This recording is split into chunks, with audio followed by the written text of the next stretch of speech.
ভিডিওতে আচার্য দণ্ডির লেখা দশকুমার চরিতম নামক কাব্যটি বিস্তারভাবে ব্যাখ্যা ও বিশ্লেষণ করে দিয়েছি।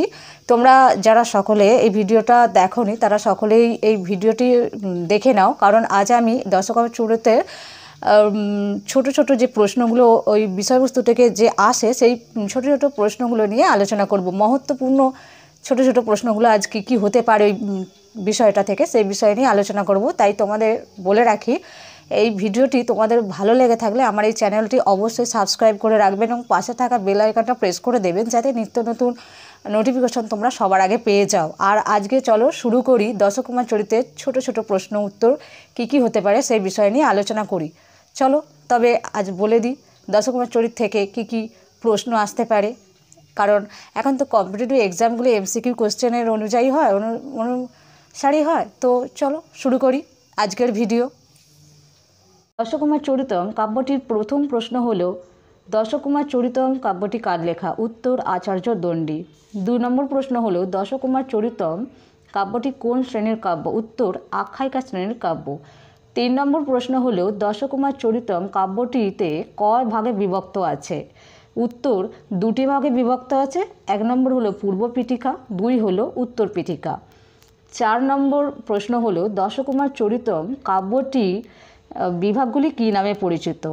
উত্তর উচ্ছ্বাস নামে পরিচিত। 5 নম্বর প্রশ্ন হলো, দশকুমার চরিতম কাব্যের প্রথম উচ্ছ্বাসের নাম কি? উত্তর কুমরোৎ উৎপত্তি। 6 নম্বর প্রশ্ন হলো, দশকুমার চরিতম কাব্যের মূল বিষয়বস্তু কি? উত্তর হলো 10 কুমারের জীবন কাহিনী উল্লেখ আছে এই কাব্যটিতে। 7 নম্বর প্রশ্ন হলো, দশকুমার চরিতম কাব্যটিতে 10 কুমারের বা 10 জন কুমারের নাম কি? উত্তর 1 হলো রাজবাহন, 2 সোমদত্ত, 3 পুষ্প উদ্ভব, 4 অপহার বর্মা, 5 উপহার বর্মা, 6 মন্ত্রগুপ্ত, 7 মিত্রগুপ্ত, 8 অর্থপাল, 9 প্রমতি এবং শেষ 10 নম্বরের নাম হলো বিশ্রুত। 9 নম্বর প্রশ্ন হলো, দণ্ডী রচিত অপর একটি কাব্যের নাম লেখো। উত্তর কাব্যাদর্শ।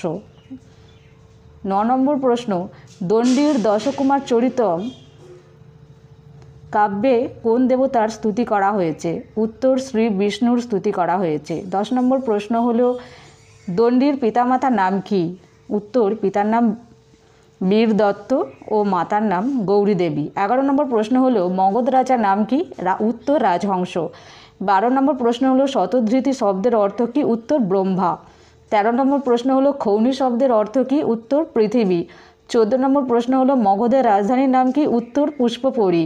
15 নম্বর প্রশ্নের উত্তর হলো, রাজহংসের সৌন্দর্যকে কার সঙ্গে তুলনা করা হয়েছে? উত্তর কামদেবের সঙ্গে তুলনা করা হয়েছে। 16 নম্বর প্রশ্ন হলো, ধর্মপালের পুত্রদের নাম কি? উত্তর সুমন্ত্র, সুমিত্র ও কামপাল। 17 নম্বর প্রশ্ন হলো, কে ব্যবসা বাণিজ্যের জন্য সমুদ্র যাত্রা করেছিলেন? উত্তর রত্ন উদ্ভব। 18 নম্বর প্রশ্ন হলো, রাজহংসের বাহু দুটিকে কার সঙ্গে তুলনা করা হয়েছে? উত্তর রাজহংসের বাহু দুটিকে মন্দার নামক পর্বতের সঙ্গে তুলনা করা হয়েছে। 19 নম্বর প্রশ্ন হলো, পুরন্দর কে? উত্তর দেবরাজ ইন্দ্রকে বলা হয় পুরন্দর। 20 নম্বর প্রশ্ন হলো, দশকুমার চরিতম কাব্যের কয়টি উচ্ছ্বাস আছে? উত্তর হলো মোট 13টি উচ্ছ্বাস আছে, তবে প্রথমটি পাঠ্যসূচির অন্তর্গত। 21 নম্বর প্রশ্ন হলো, দশকুমার চরিতম কাব্যে মঙ্গলাচরণ শ্লোকে কোন দেবতার স্তুতি করা হয়েছে? উত্তর বিষ্ণু দেবতার। 22 নম্বর প্রশ্ন হলো, শতধৃতি শব্দের দ্বারা কাকে বোঝানো হয়েছে এবং তিনি কোথায় অবস্থিত ছিলেন? শতধৃতি শব্দের দ্বারা ব্রহ্মাকে বোঝানো হয়েছে, তিনি শ্রী বিষ্ণু নাভিপদ্মে অবস্থান করেছিলেন। 23 নম্বর প্রশ্ন হলো, অমরসরিত বলতে কি বোঝানো হয়েছে? অমরসরিত বলতে গঙ্গাকে বোঝানো হয়েছে। 24 নম্বর প্রশ্ন হলো, রাজহংসের যশকে কোন ফুলের শুভ্রতার সঙ্গে তুলনা করা হয়েছে? উত্তর হলো কুন্দ ফুলের শুভ্রতার সঙ্গে তুলনা করা হয়েছে। 25 নম্বর প্রশ্ন হলো, রাজহংসের কীর্তি কাহিনী কার দ্বারা প্রকাশ করা হয়েছে? উত্তর বা কারা প্রকাশ করেছে? উত্তর স্বর্গের তরুণী অপ্সরাগণ উদ্যানে ভ্রমণকালে গানের মাধ্যমে রাজহংসের কীর্তি প্রকাশ করেছেন। 26 নম্বর প্রশ্ন হলো, রাজহংসের মহিষীর নাম কি? উত্তর এবং তিনি কোন গুণসম্পন্ন ছিলেন? উত্তর হলো, মহিষীর নাম ছিল বসুমতী। বসুমতী ছিলেন সুমতি, লীলাবতী ও কুলশেখর রমণী। 27 নম্বর প্রশ্ন হলো, রত্নাকর কে? উত্তর সমুদ্র। 28 নম্বর প্রশ্ন হলো দশকুমার চরিতম এই কাব্যটিতে এই রূপ নামকরণ করা হয়েছে কেন? উত্তর, 10 জন রাজপুত্র বা রাজপরিবারের যুবকদের বিভিন্ন অভিজ্ঞতার বর্ণনা এখানে বর্ণিত আছে, তাই এই রূপ নাম হয়েছে। 29 নম্বর প্রশ্ন হলো মহাকবি দণ্ডী বা আচার্য দণ্ডী কী জন্য বিখ্যাত?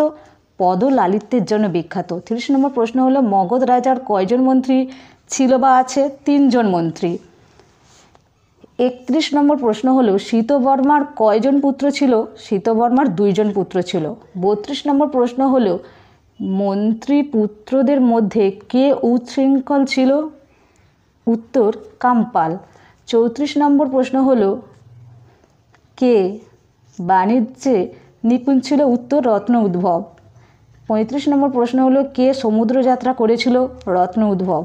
36 নম্বর প্রশ্ন হলো কে সংসারের অসারতা বুঝেছিলেন? উত্তর, সত্যবর্মা। 37 নম্বর প্রশ্ন হলো কে বিশ্বভ্রমণ করেছিল? কামপাল। 38 নম্বর প্রশ্ন হলো অনেকাকব শব্দের অর্থ কী? অনেক। উত্তর হলো অনেক হাতি। 39 নম্বর প্রশ্ন হলো মন্ত্রী পুত্রদের মধ্যে কে কে পিতার মৃত্যুর পর মন্ত্রিত্ব গ্রহণ করেছিলেন? উত্তর হলো সুমন্ত্র, সুমিত্র, সুশ্রিত, সু আর সৌমতি। 40 নম্বর প্রশ্ন হলো পারাবার শব্দের অর্থ কী? উত্তর, সমুদ্র। এবং এই ভিডিওটির শেষ প্রশ্ন এবং 41 নম্বর প্রশ্ন হলো তিতিক্রম কার উপাধি? উত্তর, বিষ্ণুর উপাধি ছিল তিতিক্রম। এই ভিডিওটি আশা করি আপনাদের অনেক উপকারে লেগেছে এবং আপনাদের বুঝতে সুবিধা হয়েছে। ভালো লেগে থাকলে অবশ্যই সাবস্ক্রাইব করে রাখুন, কারণ সবার আগে কোনো নোটিফিকেশন পাওয়ার থাকলে তো আপনারা অবশ্যই আমার এই চ্যানেলটি সাবস্ক্রাইব করে রাখলে এবং পাশে থাকা বেল আইকনটি প্রেস করে দিলে সবার আগে নোটিফিকেশন পেয়ে যাবেন। এবং আমি আশা রাখি যে এই ভিডিওগুলো তোমাদের কম্পিটিটিভ এক্সাম অনেক অনেক সাহায্য করবে। নমস্কার।